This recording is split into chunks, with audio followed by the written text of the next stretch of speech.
Ako si Janine at ngayong gabi gusto kong ibahagi ang kwentong ayaw ko na sanang balikan.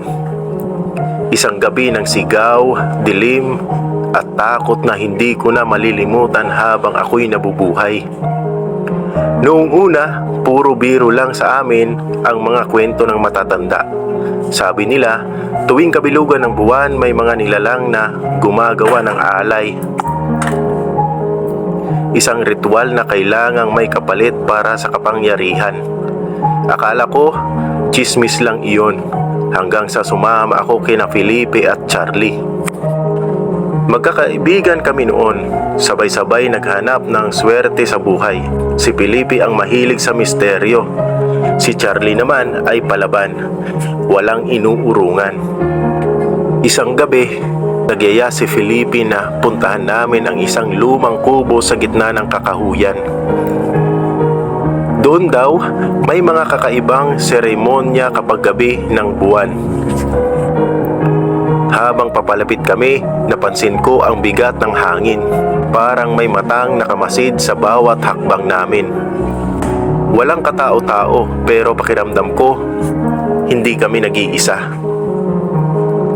Nang dumating kami sa kubo, may mga bilog na simbolo sa sahig at mga kandelang nakahilira, amoy langis, amoy dugo ng hayop. Natawa si Charlie, sinabing gawa lang daw iyon ng mga taong gustong manakot. Pero bigla na lang bumukas ang isang pinto at humampas ang malamig na hangin na parang may kasamang hinga ng isang di nakikitang presensya. Nang magsimula kaming umatras, narinig namin ang mababang tinig ng babae mula sa labas, paos, mabagal at puno ng galit. Bawal kayong manghimasok. Pagtingin namin sa isa't isa, si Charlie, imbes na umatras, lumabas pa. Sa ilalim ng bilog na buwan, nakita namin ang aninong dahan-dahang lumalapit. Ang kanyang buhok ay mahaba, basang-basa at ang mga matay kumikislap na pula. Sa bawat hakbang niya, parang nagiging buhay ang lupa. Sinubukan ni Charlie na magpakapangahas, pero nang ngumiti ang babae, doon naming nakita ang ngipin niyang matutulis, hindi normal, hindi tao. Sumigaw ako, pero huli na. Tumalon siya kay Charlie nang parang ibong mabangis. Narinig namin ang kaluskos, ang mga pag-ungol at pagkatapos ay katahimikan. Napatakbo kami ni Felipe. Sa sobrang takot, halos madapa kami sa pagtakbo palabas ng kakahuyan.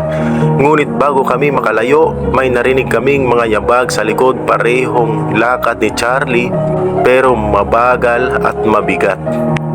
Paglingon namin, nakita namin siya, o kung sino man iyon, nakatayo sa gitna ng dilim, maputla at sa kanyang leeg ay may mga marka ng matatalim na kuko.